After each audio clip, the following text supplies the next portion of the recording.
tell from our conversation. We're starting again. Oh, welcome everyone. Mere Mortals episode here. Meanderings. Going to be a casual live catch up with friends. Yep. It's been a while since we've done this. Last one was actually, I think, before I left for Brazil. So today we're going to be chatting about some Pokemon cards, some collecting. We've got some avid collectors over here, and new collector. Yeah. What we'll start with there. I guess Kyron here. I'm live on Sunday, 23rd of February. We've got Juan, Brodie Mansheel. Say your name. Move your mic closer. My name is Mansheel. You're worse than my daughter. Get about this far away, Mansheel. Hello. I think we're just going to be talking about cards, collectors. So why did you purchase a Pokemon card from Brodie? Which one? Which one did you? I've got it's here. Tyranitar. Show us, and I'll show it to the camera as well. Was it PSA graded already? Yeah, it's already PSA graded. It's my favorite Pokemon, so I was like, he's got good taste. I like, if I had to get any one, it'll be the one Tyranitar. So this one's a PSA 10, GMMT. Yeah. When you visually open these up, do you know, can you tell that it's going to be a PSA 10 or not? Just based on how, you open them and how nice they feel? You can, After having graded so many, you can tell after a while what you like. You can take a guess at where you think it's going to end up. If you've got oily hands, will that affect the grading? If you leave smudges on there, it would. Check it out. Well, because I thought it was just a new card without it being altered or smudged or whatever. But it's actually more than that. It's actually how the image is actually centered, right? So not all it's actually how it's printed out and stuff like that. So it's both the printed, the condition, the balance, the condition of it. Nice. We'll talk about it anyways with the VeeFriends cards, but. Impeccable condition you've kept them in. How different is I can't wait to see them. How different is the opening experience? So the way that I opened it, right? So VeeFriends cards was 2022. I think they sent them out. Where's your boxes and stuff? Pull some boxes out. I'll pass them around. Even one's already not graded. There's a non-graded one, but it is already in a solid place. It's in the one-touch case. How do you even open this thing? Profound possible. So for slide out top. Yep. For the non-initiated at home, I'm going to say, if I really had to guess, I think I had 8 or 10 of these. I believe these boxes now go for about $500 Australian trading days. I think they're $350 US. These were basically given out as part of people who had VeeFriends NFTs way back in the day. In essence, the way that I opened it, and Brodie, tell me if this is done incorrectly, I sat around a table at home and we just ripped them as fast as we could possibly do it between me, my mum, my dad, my partner, and we just ripped them literally as quickly as possible, pulled them out, holding them in our hands. Then we were like, is this one rare? Cool, put it aside, keep going, rip. So what I've got, and if you can't see this, I've got basically a container that's I don't know, probably has about 1,000 cards in it, which are what I would call the commons. Maybe there's more, maybe there's less. I believe each one of these goes for $2, $5, $10, but it makes for a lot more if they're in what do you call it?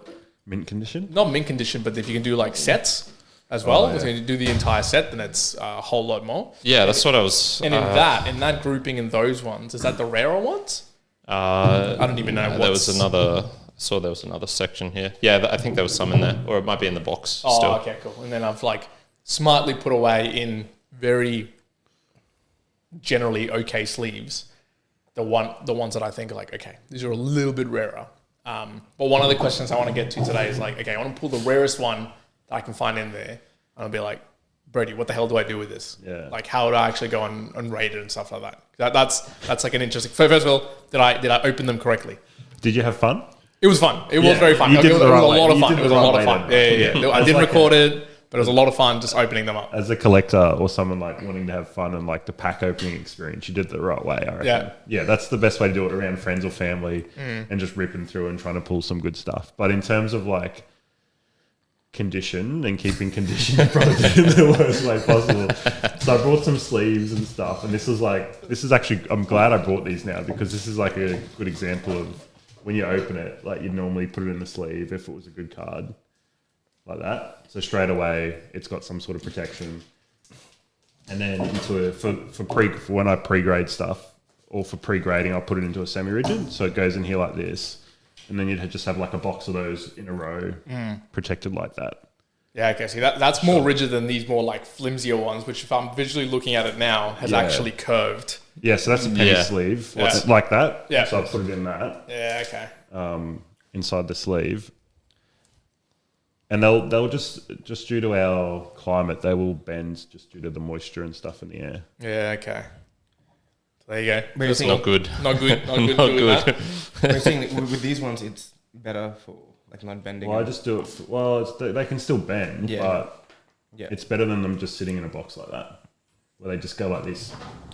Yeah, and just shake around everywhere. Yeah. So I want your expert opinion, Brodie. This particular one is a 1 of 25 card from the. I can't even tell you what it is. These are the original VeeFriends trading card games. These are not the Zero Cool cards. So they're the competition. It's like collect and compete. Collect and compete cards. Oh, yeah. This particular card, you tell me, what do you think PSA wise would rate? Just by can I take it out? You can take it out. You've got the Zero Cool one there. I think that's that one, right? Correct. Yeah, the Zero. This we can talk about the Zero Cool one. Upgrade Juan's card to a penny sleeve, so then he can see the back. Okay. So then when he is condition checking it, he can actually see the back as well. I can confirm. Yeah. I didn't realize that the back actually mattered as well. Because what are these? These are like Dungeon and Dragon or some shit sleeves? Where you get these from? Man. I don't know what they are. I remember getting them when are they actually condoms? I don't think it's a 10. I wouldn't have said it's a 10 given the bend. Because it's got some... Well, the bending doesn't matter as much. It's if it's got a crease, it would matter. So bending, so like moisture doesn't... Yeah, like you can have a card bent and you can chuck it in between two books, leave it for a week and it'll... flatten it out. Okay. It'll flatten out.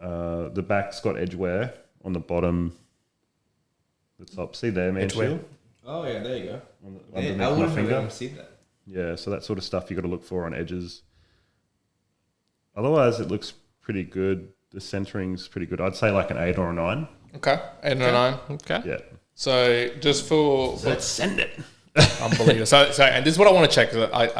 We can play back this for a little while later. So I've seen some of these ones be on eBay. So I'm assuming eBay is kind of like the best place to sell these things. I don't know if there's Whatnot. We were talking about this with.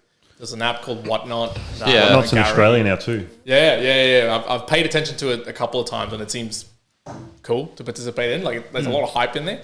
But this particular one, there is some offers for $250 but it's not PSA graded. Just for the raw. Just for the raw card. So is it worth actually getting them graded? Yeah.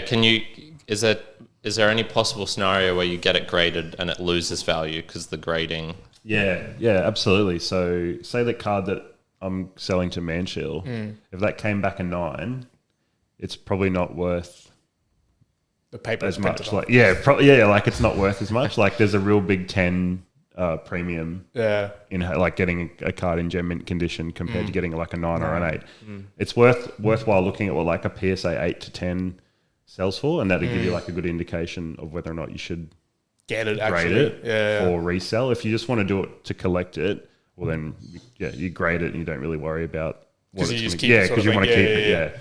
But if it's for resale, you want to look at all that sort of stuff. So then I've got this other card. So I guess the other question I wanted to ask you, and again, if anyone's listening to this and has any attention to any of the stuff, feel free to drop a message and whatnot. But this is a profound possum. Now, there's no rarity to this particular one in the sense of that one's like an epic, so it's like 1 of 25. Did it come in the case? But this one came in the case, was given to me by Gary himself. So it's already in the case. I don't know what this would mean in terms of a PSA one, but it's the original card. So before these cards, there was actually these here, and they only made 5,000 boxes ever. So this would be, even though it's like number 195 VeeFriend, it's less rare than that, where there's only 25 of them in the world, where this is probably 5,000 of them in the Yeah, world. they break slots, they break boxes on whatnot, and I think just an individual card they'll go up for auction at like hundreds of dollars. Yeah. 400, something like that. So again, similar to that question I asked you, visually, now this has been in that sealed case basically since I got it. Is that something that you'd send off to PSA again to be like, go, I think so. Go rate this. To establish some cred, Brodie is what's your channel called again? It's Brodie Plays on YouTube. Right? Yeah. And he collects Pokemon cards and grades them, resells them, all in the world of the Pokemon cards. So he's got a lot of experience sending cards off to other parts of the world. Do you have to? Is there any grading in Australia? Can you grade? There's a few companies. Yeah, but they're just not the top. Yeah, they don't have the same reputation that PSA will have, so they won't have the same. It's resale. so weird. That's just all based on reputation. They won't have the same. Well, they've got PSA's got like 20 years of experience. They've got all the systems in place, whereas a lot of the Aussie companies haven't been around for long. They've only been around a couple of years. It's a much smaller market. They'll grade like 1 million cards a month. Like it's they kind of got 80% of the market. So how does the process work? So like, say I've got this little monkey here, moral monkey, and I'm chucking him in. I'm like, hey, I want this graded. You send it in these like packages. So you do all the good things. You send it in there. Yeah. Do these go on like conveyor belts? Are they put under machines, or is it just some yobbo looking at it and being like, oh yeah, I think that's a 10. As far as I know, it's just some yobbo that looks at it. So Americans just have better yobbos. Yeah, there's a company called Tag Grading that started recently, and they have got what they're calling AI grading. So where it's like a machine learning type of thing. And you take a photo. It's not a person grading them, so to speak. Yeah, this whole world seems so strange to me, where it's just like it's like they're trying to put objective metrics on just very subjective things. I could understand it more if it was like, we're taking photos of it as it comes in, and detecting edge wear or like the little corners being off here, or creases or smudges or stuff like that. But it sounds like that's not what actually happens. Would they give reasons, for example, if it's a PSA 8 or a 9, and they tell you where the flaws are when you get it back? Yeah, they've got a service where you can pay to have like a grade report done, and they'll tell you, but you've got to pay for that. I think Tag has actually got that as well, and they I think it's on a 1 to 1,000 point scale. So they've 1 to 1,000 point scale. They can give you a really detailed grade result report. Okay. Yeah. I don't know much. I don't know a heap about it. Because here's my question, right? Let's just grade it.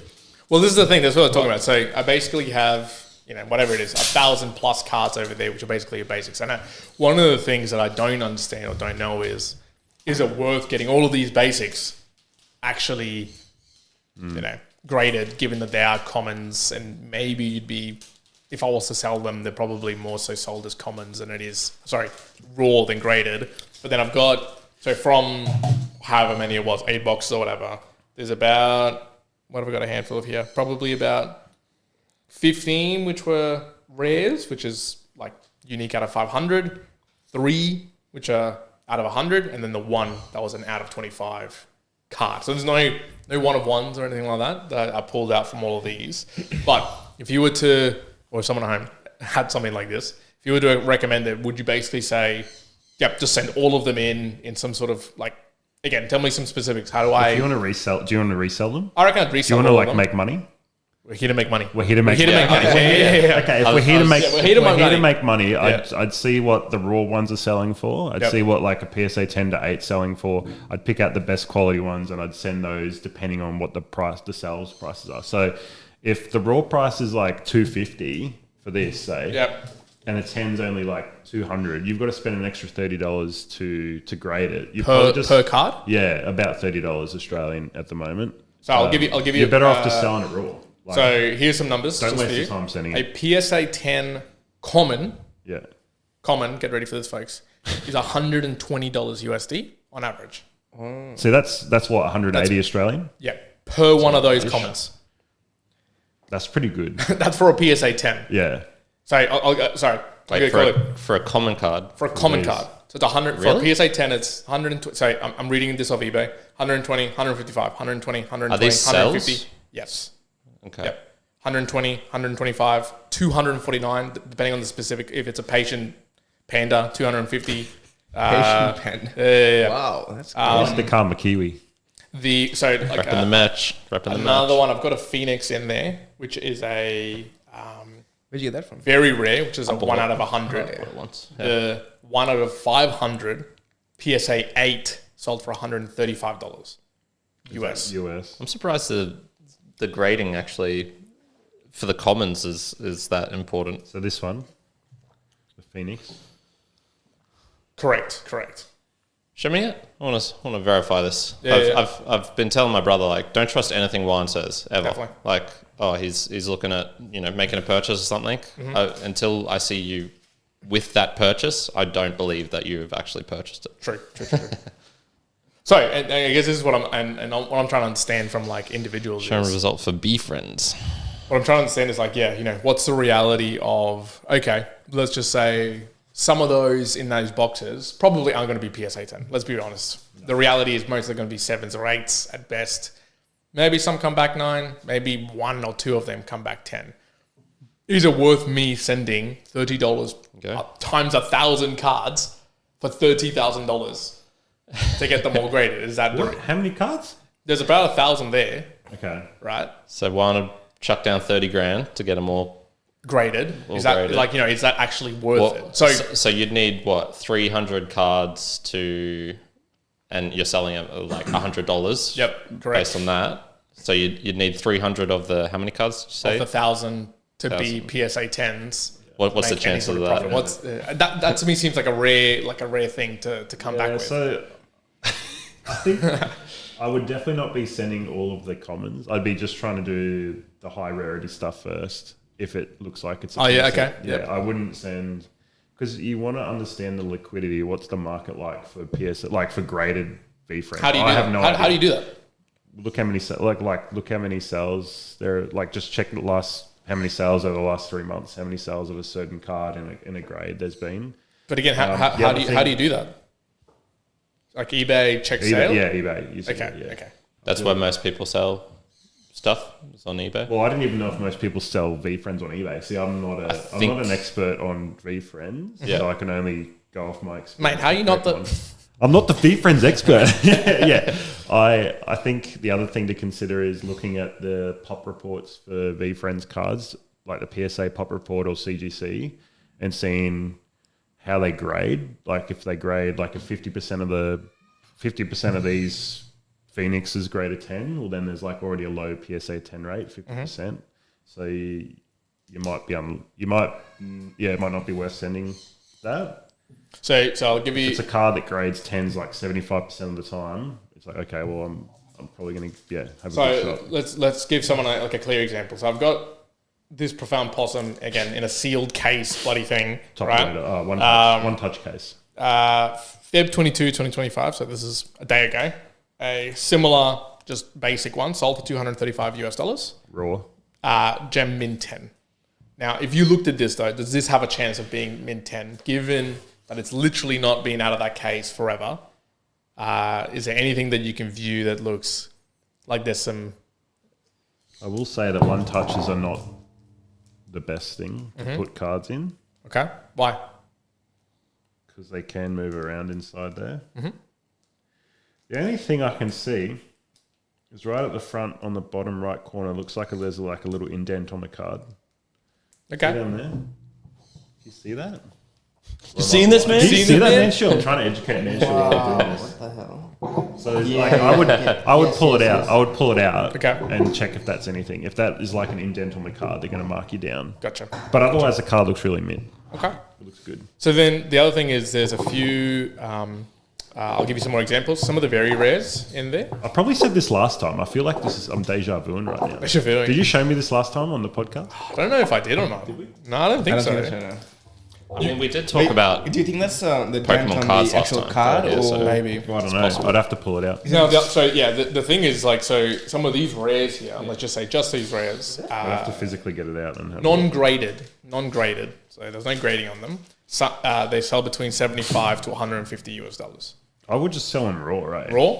I think There so. you go. So if you're listening at home, folks, I'm going to start selling some If, raw. if they don't like the ones that look gem mint, Yep. you could grade them, Yep. have a crack. But the ones that aren't, I would say, or just sell them as near mint. Okay, so my plan of attack is going to be if they look basically, actually based on what you've been saying, I'm basically going to go. Sounds like people will buy the rarer ones raw for you're not going to get much more of an uplift even if you get a PSA 10, which you might not. And then the commons. So I wouldn't even try and go down the path of a PSA 10. You can between the raw common cards seem to sell between $2 to $10 depending on the character. If it's a really good character, all the way to $200. But I don't have some of the really top characters. But any one of those between $2 to $10 US. So here's my follow-up Is question. there much of a market here in Australia? Do you then, well, that's a good point. Do you then would sell it like bulk? Do you go like, hey, Sell them as sets, like you said. Yeah.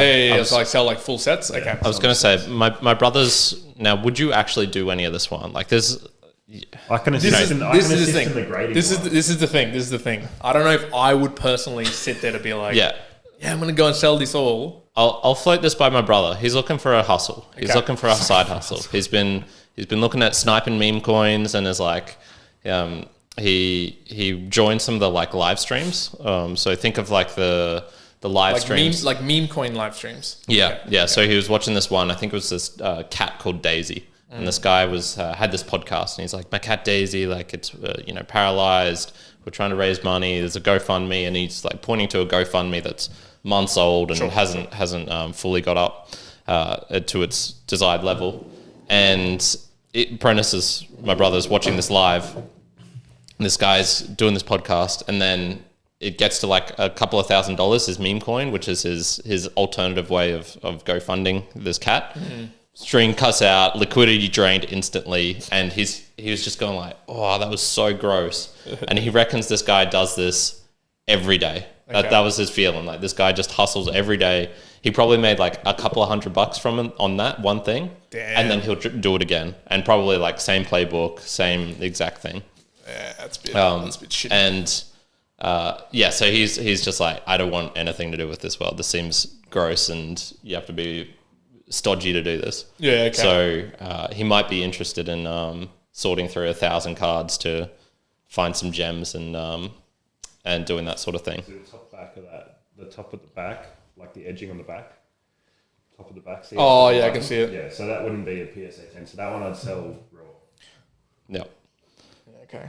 Interesting. So for today, for me and Mortal at home, my plan was I've got 3 very rares in my collection. So I'm going to give you each a very rare. Woo! Karen, I want a very rare. gem mint one. Wait, Mitchell, Can I get a pick very one? rare. can I choose the character? Can I now? put, What do you can think? we choose a character? All right. There's a Forever Phoenix. Okay, no, I don't want that. There's Can I get the Gusty Gecko? no, you don't get the. Oh, It's you want already one of gone. those? So- Yeah. No, those are rare. So those are rare. Yeah. And these are the very rare. Classic Juan gives me the The black dude. Oh, because they've got the different colouring. Yeah. And you see on the bottom, it's got the different I adder. would, if you gave me one, I would just grade it. And then I'd just come back to the podcast Wait, so I can choose? in 3 years' time when Juan's graded all of his, because that's how long he's going to take to sort this out. Yeah, what's the timeline for finishing this project? I don't know. Of you, Like you selling it's them? the starting. This is the strategic meeting right now. Anyway, decide how you want to deviate between them. But there you That's go. mine. How'd I you want get to. I want that? to see. I want to see how you. take Wait, so what are all those ones? Those are all very rares as well. But No, they're the these are ones- all What? the. What, that one? He already took my gecko. Show me the rares, Gecko. man. I'm more of a character. Okay, more of a buy. character. I actually really choose one. I'm taking So- these ones. These are the ones I'm taking home. Nice. So I'm on a quest to collect, and maybe let's jump into the Boostagram Lounge, and then we'll talk about the meta of collecting. Like Okay. why collect VeeFriends, why collect Pokemon cards and things like this. So there's a chance where we'd like to thank the supporters of the show. I know we had a couple of Boostagram messages come in. We also are planning for eating some Canadian maple syrup. Correct. Thank you very much, pancakes. Peter. Oh yes. So when I was in the year... During? No, not during. Not during. That would be cool. Jazz, hurry up. So when I was in Canada and traveling, I did get to meet up with a supporter of the show, and he gave me a bunch of his clothes because I lost my bags, but also some maple syrup. And I also lost one of those canisters because you can't fucking import liquids in your hand luggage. But we have one of them, so we will be consuming that very soon. Feasting on them, correct. I'm also planning on traveling pretty soon to Europe, so if there's any Europe listeners out there and want to connect with the Mere Mortals, hit me up because I'm going to be going to a whole bunch of different countries. Juan, you want to read out what Cole sent in? Cole sent 2 3 things. First one, the real question to ask about AI is it making you and your company more money? These models are compressing data at such an incredible rate. One can evaluate real estate soil quicker, but until one of us makes FU money directly due to AI, all predictions are fuzzy, in my opinion. Cole, I'm making FU money. I can tell you this right now with AI. Yeah, I've talked about this with Karen. Doing with his company, he's stealing all the Australian jobs. We're making quite a lot of FU money in there. So Cole, I can tell you directly. He's like Juan as a company. Oh yeah, there's a lot of incoming cash coming in through them. But I agree with Cole in the sense that look, until it's actually making. Are we talking about this on? Are we talking? No, it should be on. Are we talking about this on stream or not? Yeah, this is on stream right now. This is live. But I won't. Can we talk about it? No. Okay. Can't disclose full The details. after party then. It has to be the after party. Okay. So that's one part from Cole, which was 1,111 sats sent using Fountain. The second one is 500 sats sent using Fountain. I also don't care about robots until I get my own R2D2 that follows me on my Jedi adventures. That would be very cool. That's probably going to be the fun one when you have a companionship type robot. I think I saw on Twitter just this morning there was guys created what was the ball one in the recent Star Wars movies? I never actually saw them. It was like the ball thing, and it had it was like a ball robot with a thing on top of it. Can't think of the name. And The it was blue one. rolling around. I don't know what color it was, man. All I remember seeing is trailers. There was this ball type robot running along, and it had a thing on top of it. Anyway, it was essentially that. It was a ball that was moving, and it had a thing that was somehow staying on top of it, and it was all robot-like. It was pretty cool. It was Okay, like, damn, it would be fun. Although I did see another video recently that it was they've got robot security guards in China. Oh yeah, I saw that one as well. And it would almost attack the humans, almost acting like real life, like in the show, like the have to be restrained. I was like, oh, there you go. All right, how's a little prediction time here? What's going to be the first person to die from a robot? How will it happen? What percentage of the blame will be put on the human for doing something really stupid, and on what percentage will be the robot just malfunctioned and killed any innocent human? What do you reckon? When some of the Tesla cars crashed and killed people, I'm talking more the humanoid robots here. The humanoid one thinks there's going to be humanoid robots coming soonish. End of next year. End of next year. If you checked out the last episode, you'll know that. So you've got one in the house, or you've got one doing something. The first person who dies... If it turns around and stabs you in the head, but it was because you were shouting at it. No, okay, I'd put that as 0.0001% on the human. You shouldn't... You shouldn't do that. You shouldn't provoke... That's mostly the robot's fault for getting provoked. But let's say you're walking down the stairs, it's following you, and it falls on top of you. That's 100% the robot's fault and 0% your fault, I would say. Yeah. So the first person who dies, how's this? What's the percentage going to be robot versus human?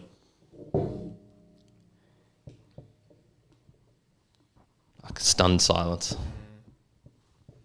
I reckon more robot than it'll be the human. Yeah? Yeah, the robot malfunctioning or doing something weird where it wasn't supposed to. And Okay, I reckon it's going to be 98% human fault. Oh, you reckon? Yeah, and then just the robot was wrong time, wrong place. Yeah, maybe. Nah, I feel like something will malfunction in the robot. It won't be so much a human, but unless you then say that it was a human who built the bloody robot and didn't do it correctly, some shit. But I think it'll be robot-based than more human-based. Wait, what's the example of a human having... Yeah, that's a good question. Good question, Juan. What are these humanoid robots doing in your house? Example of a human having fault. So that the robot kills it?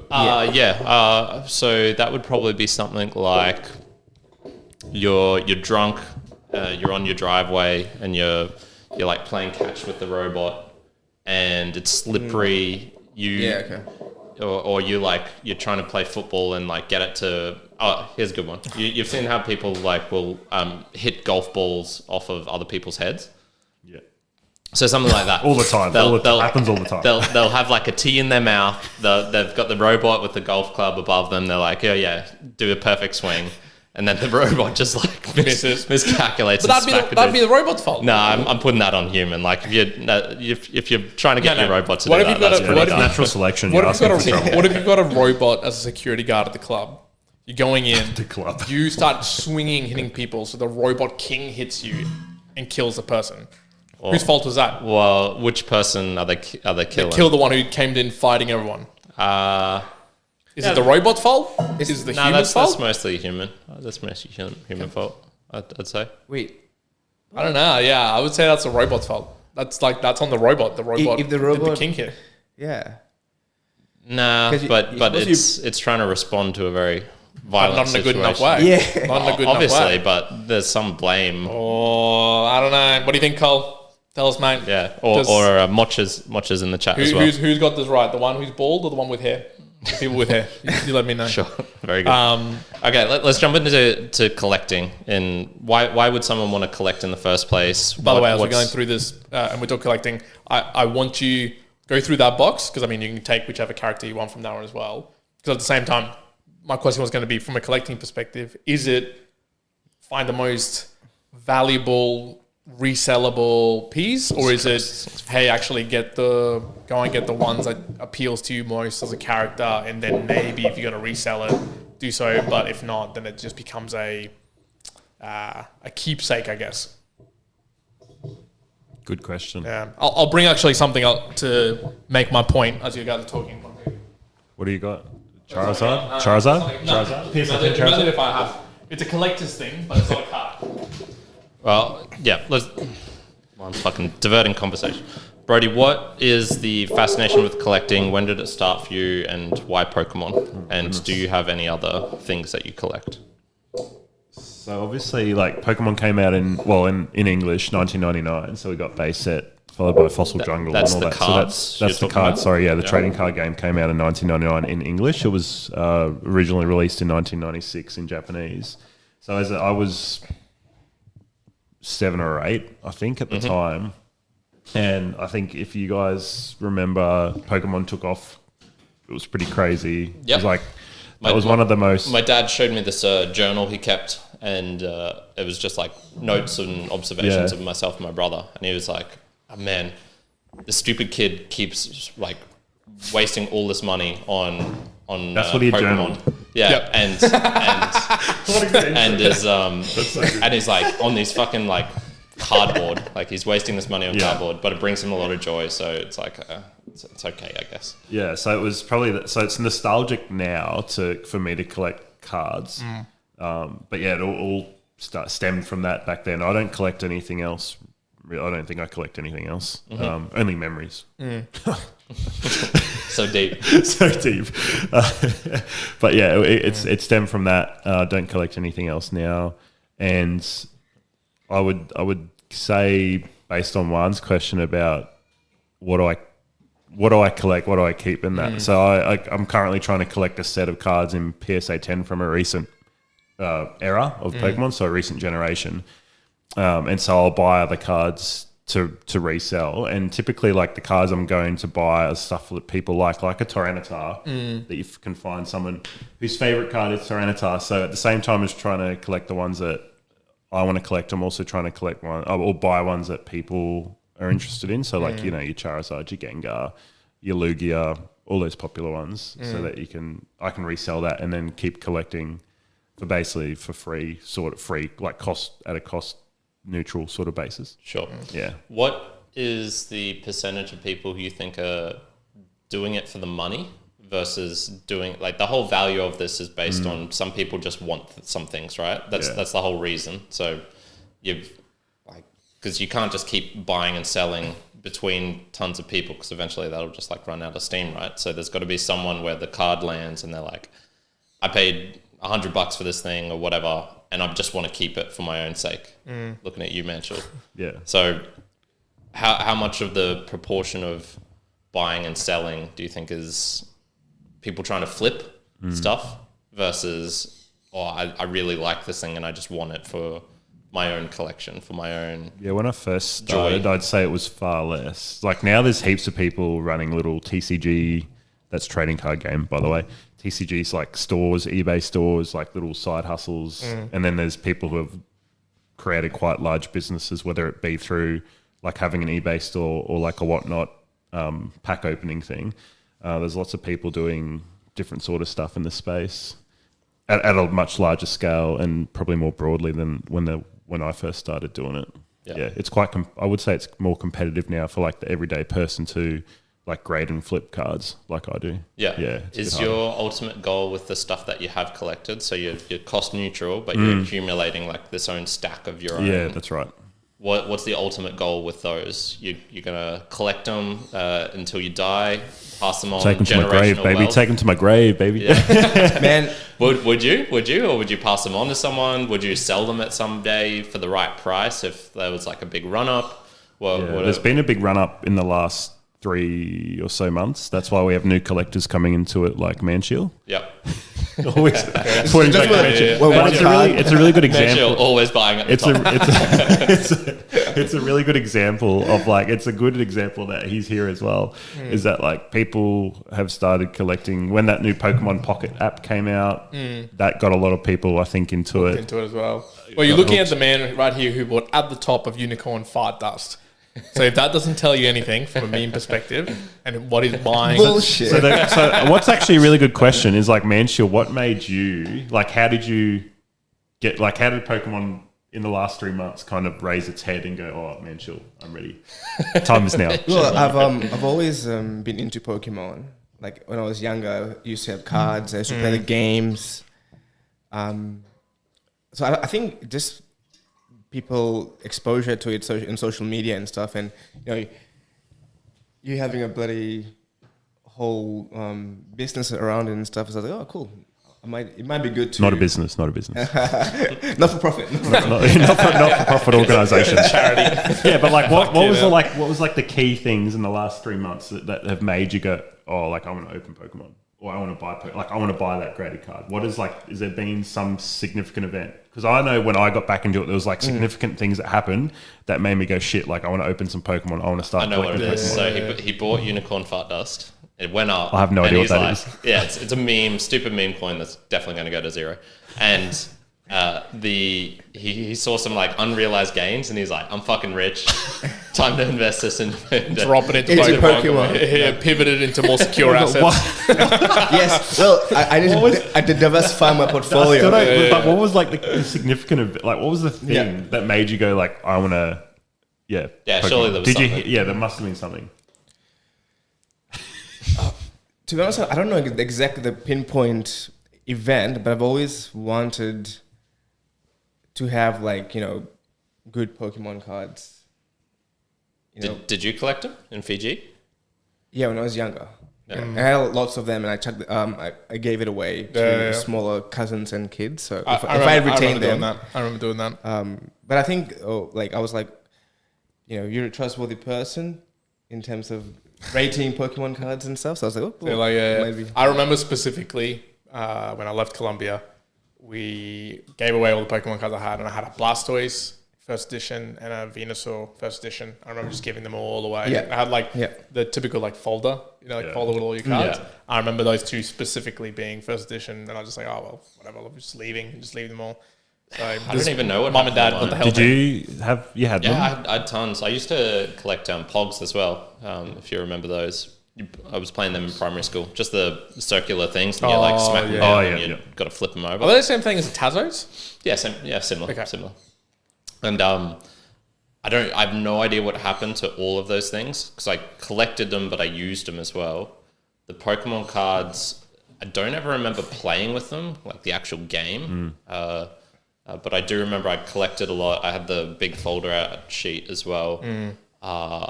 And I found, so we've got like just this old drawer at home, and when we're going through recently, just the old family house, I had all these video games, PlayStation 2, so just crazy amount of stuff in there.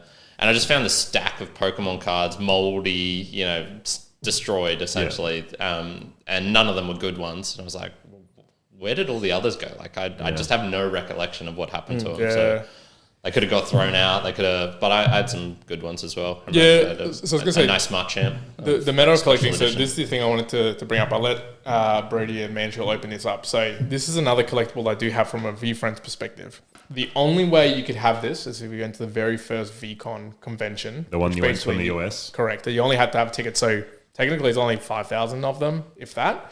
So only 5,000 of them exist, type of deal. Cool. It's pretty cool for those. Obviously, we might not even be able to visualize that's it, but awesome. basically, it's a big metal, gold-plated VCon Viper. Oh, sorry, man, sorry. VCon Gold Viper. That character itself doesn't even exist in any cards at all. There is no cards that exist with it. It was just specific to people who went to the event for it. They said they were going to do an NFT, but they never did. So this only exists. I believe this is only. It's now on the. So they lied to you. Season 4. The third VCon correct. attendance tickets have. A whole bunch. Good point. Yeah. But it's like a first event they ever did. There's only 5,000 or something of them at all. That's really cool. What is that like? What's the value? Is there a... I don't think any of them have ever been sold. Can we eBay that? I don't know. Auction house or something? Surely one of them. What's it called? VCon inaugural attendee, proof of attendance. I don't know if it says what it actually is. Attendee, is it like a Plaque? plaque? It's Is like it a supposed to be plaque, like yeah. a plaque? Yeah, I would not be able to tell you. It says Rally X VeeFriends. $555 is one that I just see for sale. Yeah, I see that too. So this was an interesting So we need a one. second one, do we? So this one's kind of like, so I've had this with no intention ever realistically to sell it, but more along the lines of, this is really cool. This is like that's a memento collector's thing that I could see putting up in certain locations. From a meta perspective, something else that I'll start to do now is, unlike Kyron, so we do obviously a book review channel, Kyron's very much on the be able to like lease the book basically. You read it, you give it back to the library. So It's easy. You'd read a lot of books as well, so like it's probably the only sensible way to do it. Whereas for me, I'm actually starting to lean towards, I want to get first edition books, I want to get signature books, I want to get those more like rarer books, not ultra rare, because fuck that, they're like so expensive. But let's say, for instance, there's some books like Ryan Holiday's books, you can get some of his latest copies, and rather than paying $25, it's $75, but it's with a message and his signature. I'm leaning towards, I'd rather get that and have it as my own copy than getting just like the standard copy. So it's like probably the two places I'm seeing, like, I'm starting to collect things more in that regard. Well, I think a lot of it probably comes down to just, you don't have space or a house or things like this when you're a kid, teenager, in your 20s, or money. Or the money to collect this stuff. But now that we're all in a period of our life where obviously unicorn fart dust gains, Yeah, correct. is making us all rich. You've got a house, you've got space on the walls. You can't just leave it empty because it looks like trash. Too blank, correct. Too blank. Yeah, So yeah. you want to put stuff up, and if you're like, well, I might as well do it on things that I actually care about now. Otherwise, I'm just buying random posters. What's the thing I'm doing? Exactly. Yeah. So I kind of get it from that perspective. Brodie, what were you going to do with your Pokemon cards? Or like, what's the end goal? Yeah, so going back to that, that's really cool. There's the ones I still have from my childhood. Are you going to display them in your house in some sort of form? I don't have any... Yeah, I don't really have anywhere to display them. I have a few of my sealed boxes on display. Mm-hmm. I don't have any of the graded cards on display. They're pretty hard. It is hard to display that many cards. You can buy like little cases that you can put them in, similar to this, and they can like stand up like that. Yep. And you could put them in a shelf or something. I haven't done that.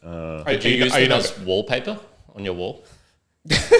Are you not like going in a frame, like in a photo frame. Just Why don't you get like the Charizard on the neck? On the neck, Logan yeah, Paul that style. would be pretty funny. I could turn up next time like that. If you've got a couple of Charizards, might as well. Remind me to do that next time for this. I'll have a chain and I'll have a graded cards in there. I'll get one for Mansheel. He'll pay you double the But price. yeah, Man, Brodie has some hectic cards, hey. thank you. Yeah. What's been the best card so far that you've had? The best one that I've had, Subjectively, not objectively by the the value. value. Yeah. My childhood ones, like to have like I haven't graded them all yet, but I graded the first edition Fossil Dragonite. Oh, okay, yeah. PSA 9 a couple of years ago. So that's got nostalgia because I opened that myself when I was a kid. So I'd never sell that. So if I had to sell everything, all the childhood stuff I'd probably keep, and then I'd try to keep a few of my favorites, like a few Dragonites and Tyrannitars. But if I had to sell it all, I'd sell everything else. I don't foresee myself selling them anytime soon. I'm trying to finish.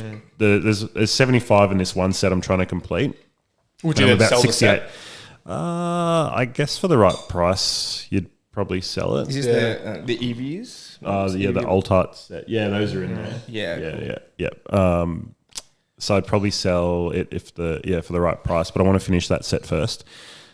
I guess the end goal would be to I never really collected them with the idea of selling. The ones that I have been buying to resell, like they're definitely not in my head I'm like, I'm not keeping that. I'm going to resell that. Has there been anything you've sold and you've regretted? You're like, damn, should have kept one of those. I've regretted selling stuff not for that reason, for the reason that they've gone up in value more. I sold and this people probably won't know what this is, but a PSA 10 Umbreon VMAX from Evolving Skies. Its nickname is Moonbryon. You know the one? Yeah, Moonbryon. Kind of the price. So I sold that last one of those. I've a graded 2, sold one for 1,400, and now it's like over $3,000. Yeah. $3,000. Like it was 40. I sold it for 1,400. It's like doubled. And so I regret not holding a lot of cards for longer and just continue. Like I continually just flip them into the market. So we're in a bubble or a boom right now, and like that card is like going crazy. Gotcha. Damn. Yeah. And do you think there's any risk that bubble's gonna burst? Or Hell yeah, she's burnt. It's gonna pop. It's not gonna. Just getting nervous. I think with my one. I think it'll retrace, but probably retrace to a new height until people either jump out, because I think it'll go back down, and because after like the Logan Paul 2021 COVID boom thing, the last like 2 years has seen it slowly like go down, and then kind of like flatten out, and then at the end of let's say like November last year, there was a bit of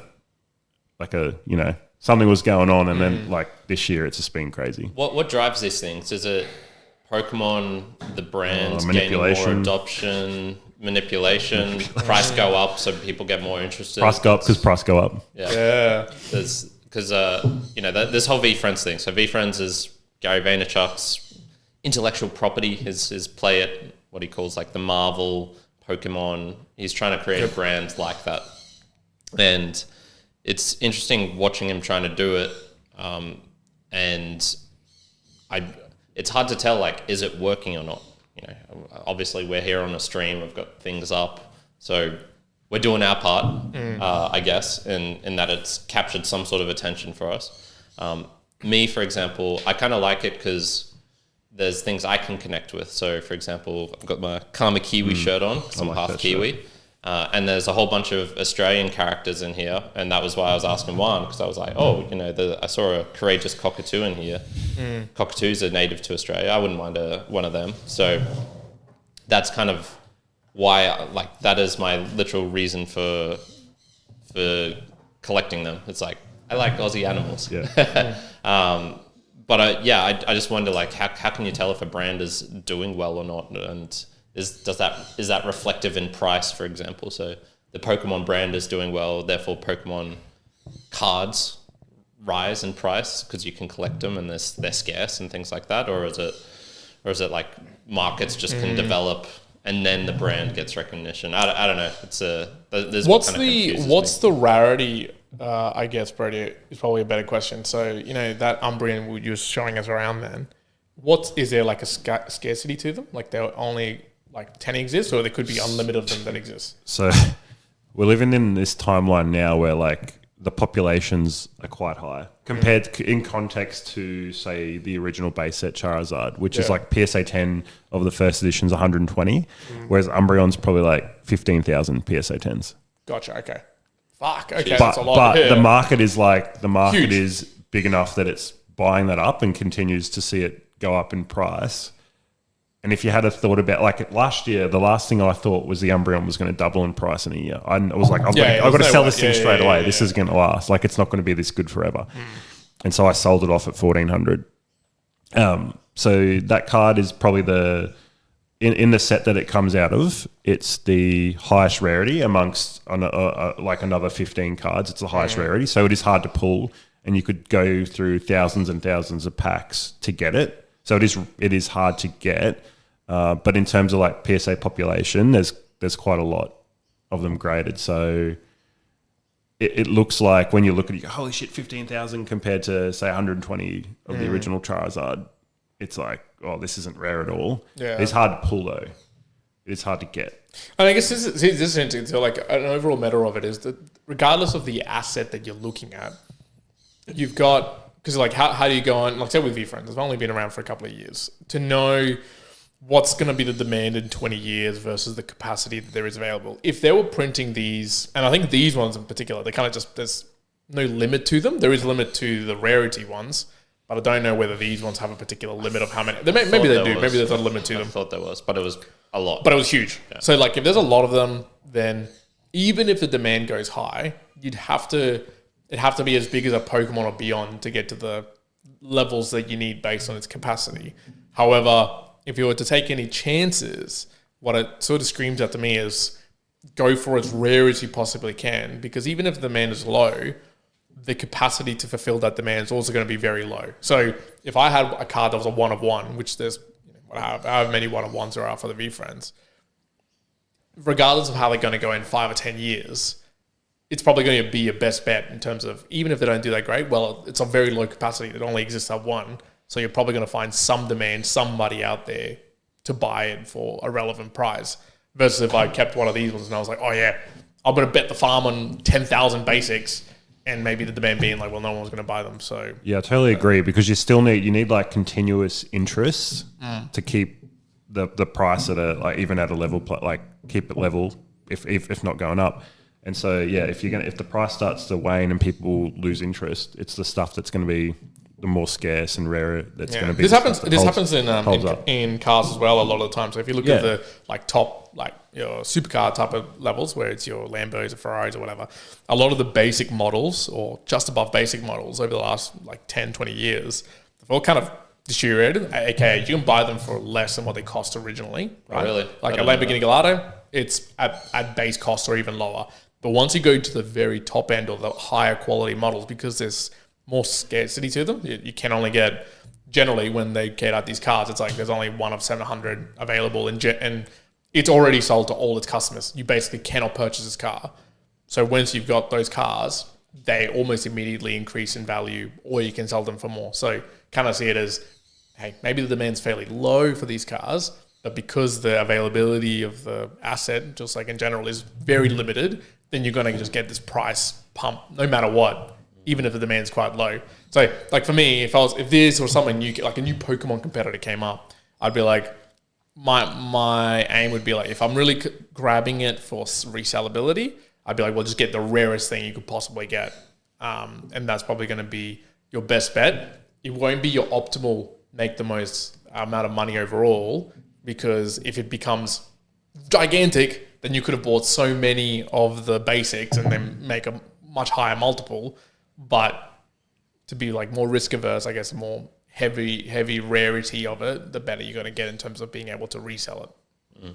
It seems there's a lot of manipulation in the sense, like good sense and bad sense. The one would be how much of it do you make, and you got to balance that between the type of rarities, how much you actually put out. Because if you're not making enough cars or cards, for example, there's not enough people to get interested, and they're like, oh, I can't even get this thing. Like, who cares? But then if there's so much that they could get 5 of them, then it's like, well, yeah, whatever. If you had like a lot of money, right, you could technically go and buy up every single first edition Charizard, right? So you bought every single one available. Yeah, they wouldn't just be on the market ready to buy, but let's just say you've got like, let's just say you're like, okay, I'm gonna amalgamate a lot of money. I'm gonna try and basically buy up as many, and as soon as they come on the market, I'll just pay whatever, right? So then what ends up happening is you own the market, like you own the Charizard market. At that point, you could be like, hey, I bought it for $2 million. You know what? If anybody else wants them, it's 10 million. It's risky, of course, because then, is there anybody going to be out there that's wanting them? Yeah, you can corner the market, but does anyone care to get that market? I think it kind of goes to zero in a sense. If you were actually to do that, it's the market cap's probably $40 million Australian. For Charizards. For the first edition PSA 10 Charizard. Yeah. So like if I bought up every single first edition Charizard, but see, that's the thing. Could I be like, you can't. Could I inflate it to 100? You could. Technically, because if you could be like, if anyone wants to buy it, you have to pay me now triple whatever one of them costs. Yeah. So there's like really wealthy. There's already really wealthy people that own them. So the chances of them selling it, like Kyron said, but technically, I guess you could buy them all and you could own every single one. And, yeah. And because there's enough popularity demand for that specific card that you'd probably be able to manipulate it, I think. Yeah.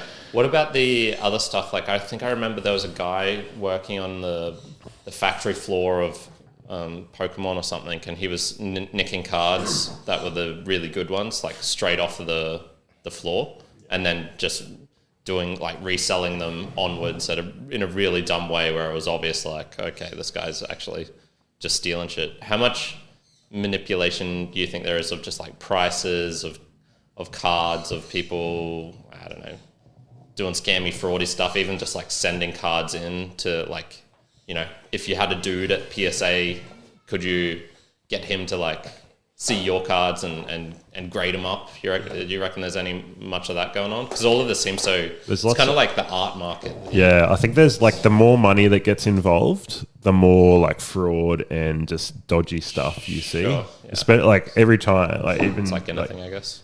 Yeah, in 2021 and that time period, there was a lot of that. And just recently, I'm seeing all sorts of dodgy shit. People getting scammed all the time on Facebook groups. All that sort of stuff is happening way more now that Mansheel's involved. How does it? Like, I mean, the black guy comes in, and but I think there's like a lot of manipulation on places like TCG Play, which is an American-based website.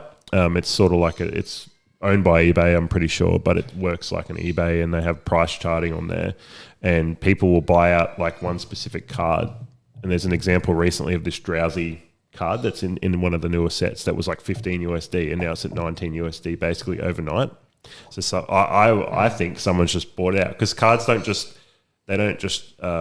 the attrition rate is usually over a longer period of time. They don't just spike up like 400% overnight. Sure. So stuff like that is happening a lot, where there's these cards that are just going boom and up. And everyone's getting angry because they're like, I missed out on getting this card. It's like, well, you should have bought it when it was 15. So there's lots of examples of that happening. So I think there's, manipulation everywhere. Yeah. So I feel like you won't be able to get away. That's a good point. Where there's money, there's going to be some manipulation of some kind. The bigger markets, you're just going to find it hidden among. And it's an unregulated market as well, like Pokemon cards. Like, so it's just whatever goes. It's just like meme coins. Yeah, whatever goes. Yeah. I feel like meme coins are more regulated than like Pokemon cards. I got a question. Are you guys going to start collecting Pokemon? I mean, I don't. Off the profit of this, I'll probably start back. So I've got a mate, actually. I think I told you about him. See, another newbie. So he's the same sort of, he was in childhood, yada, but he likes the act of opening cards. It gives him like some sort of like a high kind of thing. Oh, yeah. But to save money, because he knows he's an addict, he's downloaded that app. What's it called? The one that you can open, you pay a subscription, but you can open cards and you get it. But it's like in your app. It was the new one that came Pokemon out. Pocket. Yeah, Pokemon Pocket. Yeah. So he's like, he's like, you get like the feeling of opening. Yeah, but he's like, I need to have this, and I need to do this every day, so I don't like go to Big W Kmart and buy like Pokemon and buy a cards. whole bunch of them. Yeah, there's also people like that who are like, just find like the genuine thrill. And it was fun. Like going back to the beginning, like when I opened up all these VeeFriend boxes and stuff, it was really cool. Like it was fun to just open them up, and you get into this rhythm of like, oh, is it really cool? If it's really cool, put it to the side. We didn't care about the characters. That was one thing, but we did care about like the rarity. It would be, I think, different with Pokemon if I was to open them. It would be hard to just hold a box, right? You sort of for sure. You're always thinking, no way. Ooh, there might be something good. Yeah. There's no way I would hold. Someone's got a first ed Charizard on eBay actually right now. It converts to 629,000 AUD. Oh, there you go. So that's probably they've got it listed at 400,000 USD. So probably a bit higher than what the market has been recently, but they've probably I don't know, chucked it on there at a high price just to maybe get visits to the store. So like a tactic people use on eBay. Is it PSA 10? It's PSA 10, mate. Okay. It's the best. Like it'd be one of those. So would you buy that and resell it? Not at that price. Okay. Yeah. You could do like, if you could get that for like 200,000 USD or 170,000 USD, if you're a big baller, then it's like the right play. You could probably sit on it. Yeah, you could sit on it. And yeah, I probably wouldn't buy it right now either because the market's like quite high. Yeah, I wouldn't say it's the right time to buy. I wouldn't collect Pokemon cards. No. I was actually interested. Wrong answer. Lose out on big profits. What did interest me a little bit was when the Pokemon Pocket came out. I did try that app for a bit, and I was just like, this isn't doing it for me particularly. But I have been more interested recently in collecting digital art. So I think that's one thing I would do. Like NFTs? Yeah, speaking of the Pocket game, I actually got over it real quick too. And then on the art thing, I think going back, I think you said, would you put your art, make your cards and wallpaper? Wallpaper? The wall display. I always thought that would be a good way to display that set that I'm working on, is to like have it in you can get like acrylic frames and you can stick them all in there and just have it on a wall. Yeah, that'd be cool. I reckon that would be like an art piece of art, to do as well. Yeah. Because that's you know, I'm sort of like nomadic in a sense. Like I don't really like having stuff. Me neither. Minimalism, yeah, I'm not a collector. I don't think I've ever been a collector. And random things. Yeah. So yeah, that's probably why I wouldn't do that. And then I was just thinking, like, why Pokemon? Because Digimon was out at the time. You know, you could have collected Digimon stuff. I imagine there's still a market for that. I reckon if I had if I had Yu-Gi-Oh cards as a kid or any of that sort of stuff, I'd probably collect it. Yeah, I would have got into it. Yeah, I had some Yu-Gi-Oh cards. I remember that. I just didn't have it. I still have them, and I still have them. They're probably somewhere in my mum's place again. I remember taking them to a GameStop, I think they were, because they did a thing where you could sell them, like to trade them and sell them. I remember taking like a gigantic folder, again, probably about this many of commons and like so many rares. In my mind, this was like years ago, but in my mind, I thought like, ooh, I'm probably going to get like maybe a couple of $1,000s for this, because when you look up, how much do they sell for? The value of this is going to be. I think they offered me like $80-something, and I was like, no, don't even bother. No, I'm not even taking this. Yeah. I don't think they. But see, those there, I don't think they ever recovered price. Like they were just this. Yeah. I had a friend, Darren, if you remember, he had like 10,000, 15,000, like that he spent on Yu-Gi-Oh cards, and at one point it had gone up. That's probably all worthless, right? So it's like, there's somewhere where maybe, you know, if you were going to put that much money, okay, well, obviously maybe Pokemon would be better, but you might just purchase really, really rare things. And if there's a really low demand, at least you've got like the rare ones that maybe someone's going to out there like bid for and get. There's like a fine, or like maybe it's a grey line between getting something that's rare or scarce, but then it's also got to be something that's popular. Because if you buy something that's because I've got like a PSA 10 card of a Larvitar, which is the pre-evolution of Tyranitar.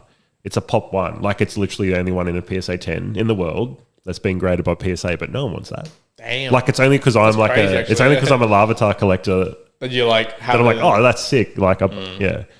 And I saw that on eBay for like $15. It was nothing. It was worth nothing. And I just snap bought it because I was like, I want that. Yeah. Damn. So there's like a fine line between, it's still got to be popular. Yeah. There's like some like worlds. Charizard. There's some world, like Charizard, like that's a no-brainer. But there's worlds cards, like the World Championship cards. Yep. So every year when they have the TCG competition or the video game competition, every year they'll award like a champion who will be the winner, and they get the first, second, third, and fourth now get like a full art Pikachu card. And then if you place in like the top 64, there's like a tiered thing where you'll get like competitor cards, and they come in the 8 or 9 different languages. So you get it in English, German, that's cool, Thai, whatever else, Japanese, Chinese, and those cards, they're not super popular, but they're rare. Like if you get the one, basically one of one 2024, it would be one of 3, the 2024 Pikachu first place. Yeah, there's only that 3 or 4 copies, because there's one for TCG, one for video game, one for what else have they got? I don't know, Pokemon Go, if they have a competition for that, but there's only a few copies of those. But they're not. They'll fetch high prices because they're super rare. Because they're super rare, but they could be higher if they were more popular, I think. Like, Yeah, if people I get were you. interested Yeah, in yeah. collecting Worlds cards. Like, Yeah. I think the Worlds cards are pretty cool, and I'd like to start But like collecting them. the popularity is not as much as Yeah, like I wouldn't be getting them with the intent to flip them, because I don't think they'd ever grow in value. It'd just be like a buy to collect because it's cool. It's got to have the story behind it to make Be it worth To it. warrant it. Yeah. interesting. All right, I think we'll end it here for today. I think it's a good episode. Thank you. Any questions that popped through the tube, by the way? No, I didn't see that. I saw some people live though. We do these live, 9 a.m. Australian Eastern Standard Time on a Sunday. We'll be doing that. There'll be some interruptions coming up in March, just because Juan's going away, I'm going away for some weekend. So just watch out for that. That's correct. There's a Value for Value podcast. Anything you can do to support us in time, talent, or treasure. Tell us about your Pokemon card collection. Why Mansheel is buying right at the peak, and what he should do financially to recover from this. What should he transition into from this? Keep doing Pokemon. with his Pokemon profit gains. I'm going or to losses. buy Brodie's Lavitar. yeah. Create a market for that. You can reach us via any of the social links down below, as well as with treasure on meremortalspodcast.com/support. Correct. And yeah, I think we'll leave it there. See you then. Immortalites, thank you very much for joining. One out. Current out. Bye. Bye. See ya.